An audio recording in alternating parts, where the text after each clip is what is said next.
Suportado sa Liga ng mga Barangay sa probinsya sang Iloilo ang pagpatigayon sang random drug testing sa mga barangay official bilang kamay sang kampanya batok sa illegal nga droga. Sa interview sang Bomba Radio kay Amalia Debuque, ang presidente sang Liga ng mga Barangay sa probinsya sang Iloilo kag ex-official board member, iyagin pahayag nga nagpakigsapol na sila sa Department of the Interior and Local Government kaangot sa among atikang. Suno kay Debuque, ginahatagan nila sang suporta ang random drug testing agad masiguro nga ang barangay official sa probinsya magapabilin nga ehemplo sa ila komunidad. Madumduman nga 3 na ka barangay ukon punong barangay sa probinsya sang Iloilo ang nadakpan sa nagkalain-laing nga buy-bust operation.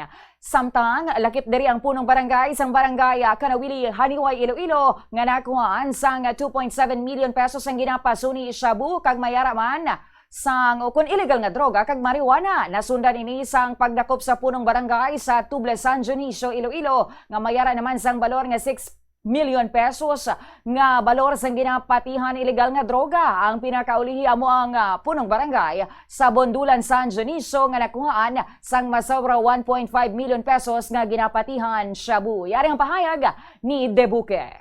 Sang coordination meeting namon together with PNP, PDEA, DILG, kag ara man si Gov Tuto kaga nga nakaistorya kami on how to address this issue regarding sa mga involvements ang aton mga barangay officials sa drug-related activities diri sa probinsya. Mga Liga Presidents complete.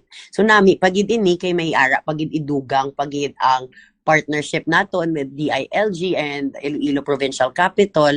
Ang aton nga ginatawag nga anti-drug summit kung diin may ara pagid kita sa mga more workshops in regards sa amo ini nga to kita naguntat, you know, when the news started to pop, no, nga amo ini nga there are some barangay officials who are related